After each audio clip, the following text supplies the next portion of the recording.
छाया, मैं कुछ दिनों के लिए दूसरे शहर जा रहा हूँ। आकाश, कुछ दिन पहले तो हम यहाँ शिफ्ट हुए हैं और तुम फिर ऐसे अकेले छोड़कर काम से जा रहे हो।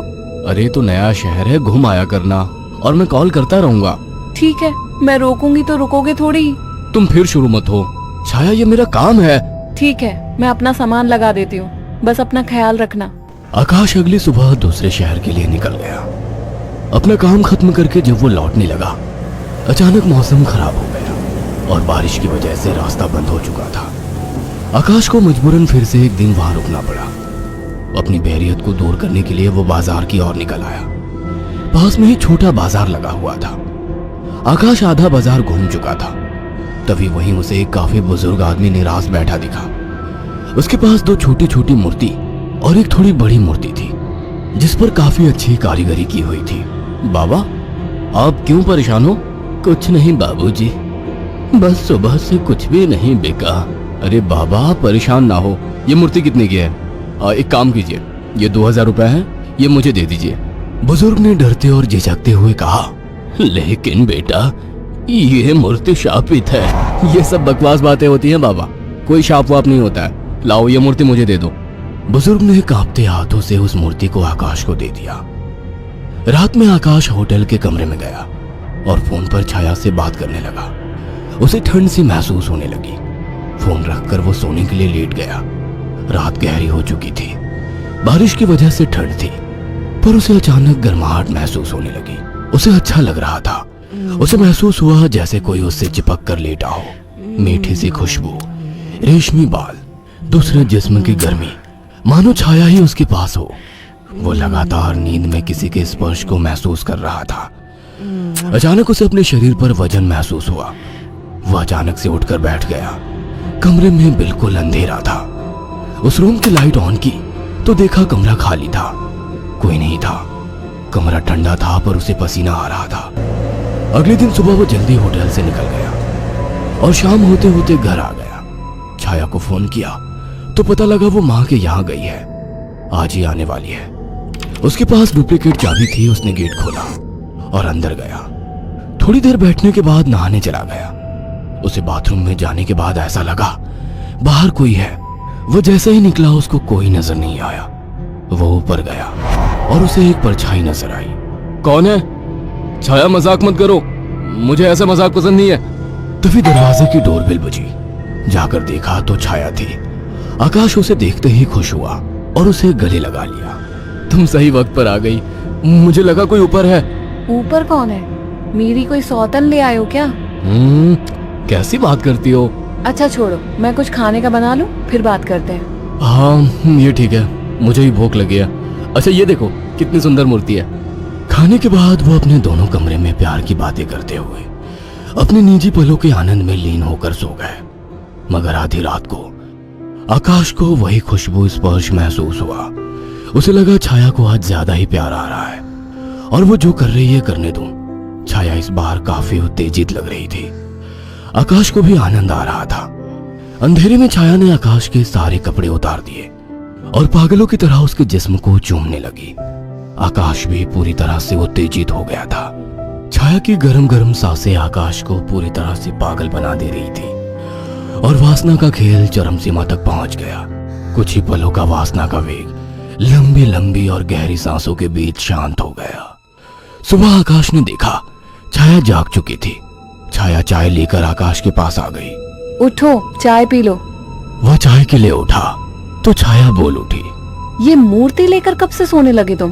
अरे ये तो साइड में रखी थी, वहां बिस्तर में कैसे आ गई? आ गई होगी। एनीवे, चलो तैयार हो जाओ, ऑफिस जाओगे ना? लाओ इस मूर्ति को मैं रख देती हूँ। थोड़ी देर बाद छाया कमरे में सफाई करने गई। वो काम में बिजी थी पर उसे लगा जैसे मूर्ति उसे देख रही है।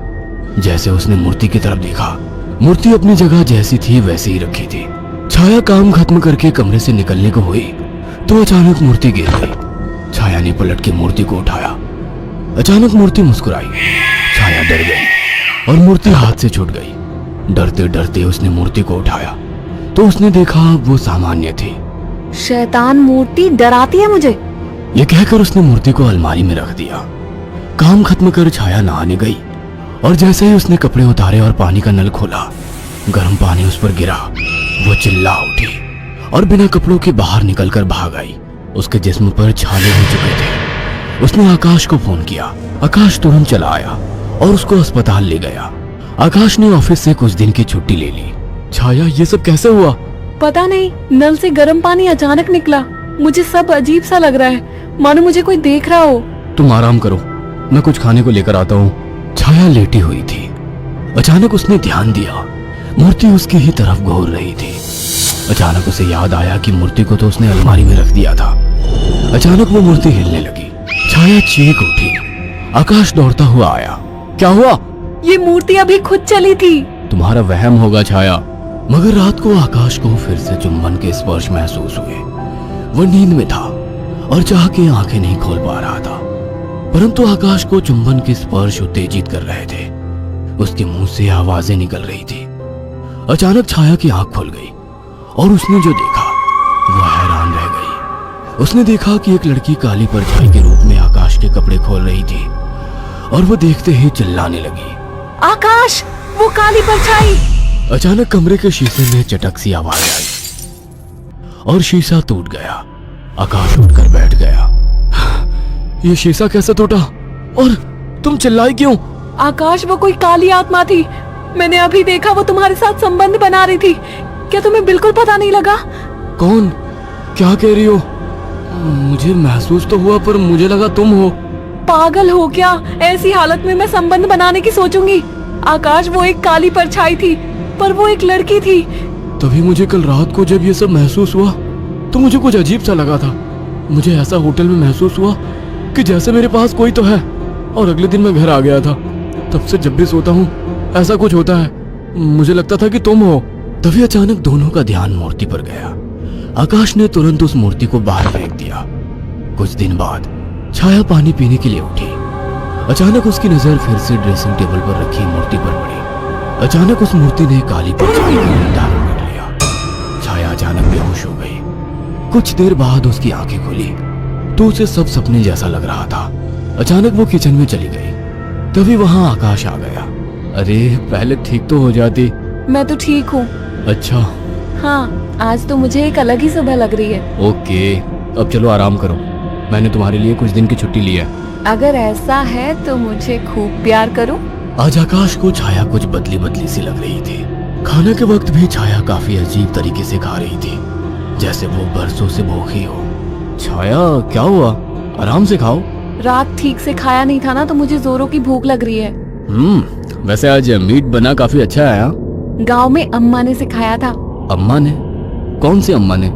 तुम तो कभी गांव गई ही नहीं। वो सब छोड़ो, सुनो ना, मेरा मन रोमांस का हो रहा है।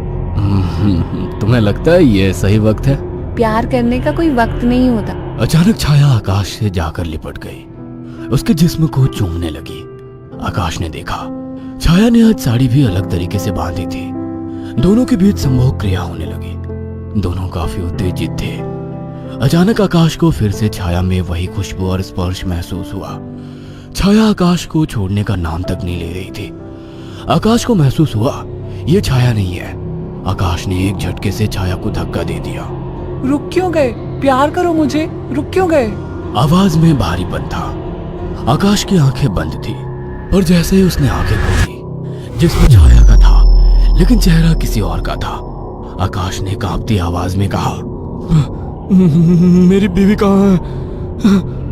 छाया के चेहरे के हाव भाव बदलने लगे। उसका चेहरा सफेद और आंखें काली थी। वो गुस्से में बोली, मुझे पसंद नहीं थी वो, मार डाला उसे। अचानक वो एक परछाई में बदल गई। उसने अपने लंबे और पहने दांत आकाश की गर्दन में गाड़ दिए। आकाश एक दिल दहला देने वाली चीख के साथ शांत पड़ गया। कुछ दिनों बाद जब घर से बदबू आने लगी तो पड़ोसियों ने पुलिस को बुलाया तो देखा दोनों की लाश बहुत बुरी तरह से कटी पड़ी है और सड़नी शुरू हो चुकी थी। पुलिस को लाशों के पास से वो मूर्ति मिली थी। अगर आपको हमारी ये कहानी पसंद आई हो तो इसे लाइक और शेयर करना ना भूलें।